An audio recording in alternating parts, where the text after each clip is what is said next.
हाँ जी, वेलकम है आपका क्रिएशन नर्सिंग क्लासेस में।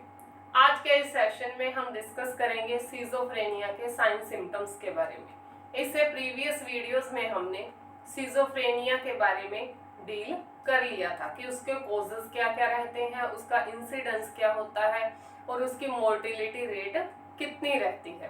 तो और सिजोफ्रेनिया के टाइप्स कौन कौन से हैं, इतना हमने पहले डिस्कस कर लिया था। आज हम देखते हैं कि सिजोफ्रेनिया के साइन सिम्टम्स कौन कौन से होते हैं। तो देखिए, सिजोफ्रेनिया के फर्स्ट जो सिम्टम्स रहते हैं वो होते हैं पॉजिटिव सिम्टम्स। पॉजिटिव सिम्टम्स ऐसे सिम्टम्स होते हैं, पॉजिटिव मतलब कि जो एक पर्सन नॉर्मल है, नॉर्मल पर्सन के अंदर वो प्रेजेंट नहीं होंगे। ये सिम्टम्स सिर्फ सिजोफ्रेनिया के पेशेंट्स में भी होंगे, इसीलिए इसे क्या कहते हैं, पॉजिटिव सिम्टम्स कहते हैं। ये नॉर्मल पर्सन में एब्सेंट होते हैं, सिर्फ सिजोफ्रेनिया वाले जो पेशेंट हैं उनमें ये पाए जाते हैं, इसीलिए इनका नाम पॉजिटिव सिम्टम्स रखा गया। तो इसमें कौन कौन से रहेंगे? फर्स्ट वन रहेगा डेल्यूजन। डेल्यूजन यानी कि फॉल्स बिलीफ होते हैं, ऐसी अवधारणाएं जो गलत होती हैं, लेकिन ये पेशेंट अपने माइंड में उन्हें फिक्स कर लेता है। एग्जाम्पल के लिए डेल्यूजन बहुत सारे टाइप का होता है। एक एग्जाम्पल के लिए मान लो कि पर्सन ये सोच लेता है कि जो मेरी वाइफ है वो मुझे मारना चाहती है, तो ये उसका एक फॉल्स बिलीफ है जो उसके माइंड में फिक्स हो चुका है। उसका ये बिलीफ कोई भी पर्सन चेंज नहीं कर पाता। Second, hallucination. हेलुसिनेशन होते हैं परसेप्शन डिसऑर्डर। परसेप्शन यानी कि किसी चीज को परसीव करना, जो हम देखते हैं, परसीव करते हैं अपनी ब्रेन के द्वारा। तो परसेप्शन डिसऑर्डर हेलुसिनेशन में क्या होता है, कोई भी आउटर स्टिमुली नहीं होती, लेकिन पर्सन को ऐसा लगता है कि कुछ है। हेलुसिनेशन भी कई टाइप्स के होते हैं, जैसे कि ऑडिटरी भी होता है, जिसमें पर्सन बोलता है कि मुझे आवाजें सुनाई दे रही हैं, हालांकि कोई भी आवाज नहीं आ रही होती। टैक्टाइल भी होता है, जिसमें पर्सन को लगता है कि मेरी स्किन पे कुछ रेंग रहा है। तो हेलुसिनेशन और डेल्यूजन सिजोफ्रेनिया के पेशेंट्स में प्रेजेंट रहते हैं। नेक्स्ट है ग्रैंडियोसिटी। ग्रैंडियोसिटी मतलब ग्रैंड, खुद को बहुत महान मानना या बड़ा मानना। ग्रैंडियोसिटी डेल्यूजन का एक टाइप है, डेल्यूजन ऑफ ग्रैंडियोसिटी बोलते हैं जिसे। इसमें जो पेशेंट है वो खुद को एक बहुत ही फेमस व्यक्ति मानता है, फेमस व्यक्ति मानने लग जाता है। जैसे कि वो बोलेगा कि मैं इस जो कंट्री है, इस देश है, इसका मैं पीएम हूँ, ठीक है। उसके बाद सस्पिशियसनेस मतलब शक्की होता है ये पर्सन। अग्रेशन, बहुत ही ज्यादा अग्रेसिव यानी कि गुस्सा करने वाला होता है। एजिटेशन होता है, जिससे जो पर्सन अपनी प्लीजर को यानी कि शांति को क्या दे कर दे, लॉस कर दे, खो दे, अशांत रहता है, एजिटेटेड। हर दम इस पेशेंट को बेचैनी लगी रहती है। हॉस्टिलिटी, हॉस्टिलिटी होता है कि ये जो पेशेंट है सिजोफ्रेनिया का, ये जब भी किसी पर्सन को देखता है तो उस पर इस तरह से अटैक करेगा, मान लो वो उसका क्या हो, बहुत बड़ा दुश्मन हो, वो कहलाता है हॉस्टिलिटी। उसके बाद है एक्साइटमेंट, बहुत ही ज्यादा एक्साइटेड रहता है ये। मैजिकल थिंकिंग, मैजिकल थिंकिंग से यानी कि सोचता रहता है, मैजिकल थिंकिंग करता है। ये क्या बोलेगा, ये ऐसे बोल देगा कि मैं तुम्हारे मन की बात जानता हूँ, या मैं बता सकता हूँ कि तुम अपने मन में क्या सोच रहे हो। मैजिकल थिंकिंग करता है ये। और बिजारे बिहेवियर, बिजारे बिहेवियर होता है ओड बिहेवियर। ओड मतलब जो चीज हमारी सोसाइटी में हमें अच्छी नहीं लगती, ऐसी चीजें, जो चीजें सोसाइटी में अच्छी नहीं लगती, ऐसी चीजों को हम ओड बोलते हैं। तो बिजारे बिहेवियर ओड बिहेवियर होता है। जैसे कि ऐसा पर्सन क्या करेगा, पब्लिक के अंदर ही क्या है, अनक्लोथिंग कर देगा, यानी कि न्यूड हो जाएगा। तो ऐसी हरकतें जो सोसाइटी में करने योग्य ना हो, ऐसी वो काम करने लग जाता है, वो बिहेव कहलाता है बिजारे बिहेवियर।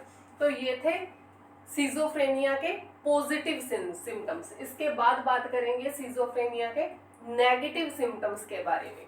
नेगेटिव सिम्टम्स मतलब ये जो सिम्टम्स हैं ये सिजोफ्रेनिया के पेशेंट में प्रेजेंट रहते हैं। नेगेटिव का मतलब बैड नहीं है यहाँ, यानी कि ऐसे सिम्टम्स जो पूरे के पूरे ये नहीं कह सकते कि हमें सिर्फ सिजोफ्रेनिया के पेशेंट में ही मिलेंगे। ये सिम्टम्स हमें कुछ और जो मेंटली डिसऑर्डर वाले पर्सन्स होते हैं उनमें भी देखने को मिल सकते हैं, और एक नॉर्मल पर्सन में भी कुछ हद तक देखने को मिलते हैं।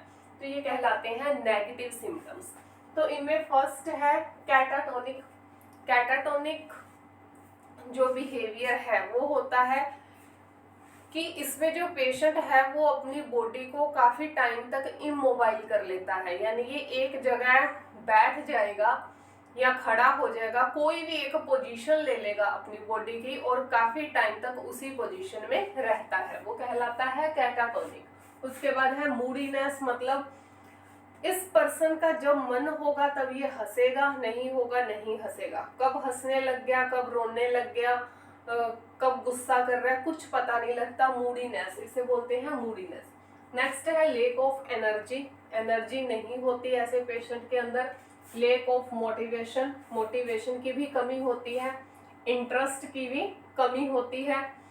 पुअर हाइजीन, ऐसा पेशेंट क्या करता है, हाइजीन नहीं रहता, कपड़े धुले हुए नहीं डालेगा, काफी टाइम तक नहाएगा नहीं, बाल सही कंघी नहीं करेगा, तो ऐसा क्या है अपनी जो हाइजीन है उसे मेंटेन नहीं करके रखता। उसके बाद है लॉस ऑफ प्लीजर, प्लीजर को लॉस कर देता है। उसके बाद है विड्रॉवल, विड्रॉवल मतलब छोड़ देना, विड्रॉ कर देना। किसे विड्रॉ करेगा ये पेशेंट, उसकी जो फैमिली है उसे विड्रॉ कर देता है, अपने फ्रेंड्स को विड्रॉ कर देता है, फ्रेंड्स को विड्रॉ कर देगा, और जो इसके जो सोशल एक्टिविटीज हैं, सोशल एक्टिविटीज हैं उन्हें भी क्या कर देता है ये पेशेंट, विड्रॉ कर देता है, यानी कि करना बंद कर देता है, उनसे एक किनारा कर लेता है, वो कहलाता है विड्रॉवल। उसके बाद है लेक ऑफ इमोशंस, इमोशंस की कमी रहती है, लेक ऑफ इमोशंस, जिसे अपेथी भी बोलते हैं। अपेथी यानी कि क्या होता है ऐसे पेशेंट में, लेक ऑफ इमोशंस होते हैं। ग्रूमिंग हैबिट्स, तो एक तो इसमें क्या है पुअर हाइजीन हो गई कि ये पर्सन क्या करेगा, हाइजीन ही मेंटेन नहीं करेगा, या फिर क्या हो सकता है अगर ये सिम्टम नहीं है तो उसमें ग्रूमिंग हैबिट्स होती हैं। ग्रूमिंग, ग्रूम होता है, क्या होता है ग्रूम, दुल्हा, तो ग्रूमिंग हैबिट्स क्या हो गई कि उसकी तरह आदतें, कैसे हमेशा बन सवर के रहेगा, अपने बालों को अच्छा स्टाइल देगा, अच्छे कपड़े पहनेगा, हमेशा मतलब इन शॉर्ट टिप टॉप बन के रहेगा, वो कहलाता है ग्रूमिंग हैबिट्स, या फिर इस पेशेंट में ग्रूमिंग हैबिट्स देखने को मिलेंगी। तो ये थे नेगेटिव सिम्टम्स सिजोफ्रेनिया के। इसके बाद है डिसऑर्गेनाइज्ड सिम्टम्स। डिसऑर्गेनाइज्ड मतलब ऑर्गेनाइज्ड होता है एक अच्छी तरह से व्यवस्थित, डिसऑर्गेनाइज्ड यानी कि जो व्यवस्थित ना हो। तो व्यवस्थित क्या नहीं होगा इसमें, पर्सन की जो पर्सनैलिटी है, तो इसमें क्या है उसकी पर्सनैलिटी क्या हो जाती है, डिसऑर्गेनाइज्ड। पर्सनैलिटी में अपना क्या आ जाता है, अपने कैसे बैठते हैं, दूसरों से बातें करते हैं, हमारे चलने का ढंग, बात करने का, बोलने का, दूसरों से मिलने का, ये सारा हम मिलके हमारी पर्सनैलिटी बनाता है। तो इसमें क्या है उसकी जो पर्सनैलिटी है वही क्या हो गई, डिसऑर्गेनाइज्ड हो गई, यानी कि अव्यवस्थित हो गई। तो ये पर्सनैलिटी से रिलेटेड इसमें सिम्टम्स आएंगे, जिसमें फर्स्ट वन क्या है, मीनिंगलेस सेंटेंस। ये पेशेंट ऐसी बातें बोलेगा या ऐसे सेंटेंस बोलेगा जिनका कोई मीनिंग ही नहीं होता है, उसे खुद भी नहीं पता होता वो क्या बोल रहा है, तो मीनिंगलेस सेंटेंस बोलेगा। उसके बाद है फॉरगेटिंग। फॉरगेटिंग मतलब भूलना, भूल जाया करेगा बातों को। मीनिंगलेस राइटिंग, बहुत फास्ट लिखेगा लेकिन क्या लिख रहा है, जो भी लिखेगा वो क्या होगा, मीनिंगलेस होगा, एक वर्ड का दूसरे वर्ड के साथ कोई रिलेशन होगा ही नहीं। तो मीनिंगलेस राइटिंग होती है ऐसे पेशेंट की। लेकिन लिखता कैसे है, राइटिंग बहुत ही ज्यादा फास्ट होगी। फास्टली लिखेगा लेकिन मीनिंग लेस लिखेगा। उसके बाद है रिपीटिंग मूवमेंट्स। क्या करता है, एक मूवमेंट कर ली उसे बार बार रिपीट करता रहेगा। मान लो कि वो क्या है, एक सर्कल में घूम रहा है तो वो बार बार उसे ही दोहराएगा, घूमता रहेगा, या एक जगह से दूसरी जगह मूव हो रहा है तो बार बार उस चीज को क्या करेगा, रिपीट करेगा, तो वो कहलाएगा रिपीटिंग मूवमेंट्स। उसके बाद है मूविंग स्लोली, बहुत ही धीरे धीरे चलेगा। मूविंग स्लोली यानी कि मूव करना, चलना बहुत धीरे चलेगा। इसके बाद है unable to make decision, decision नहीं बना पाएगा, उसकी जो थिंकिंग पावर है वो क्या हो जाती है, बहुत ही ज्यादा लो हो जाती है, तो वो क्या है, डिसीजन नहीं ले पाता कोई भी। थॉट शिफ्टिंग होती है ऐसे पेशेंट में।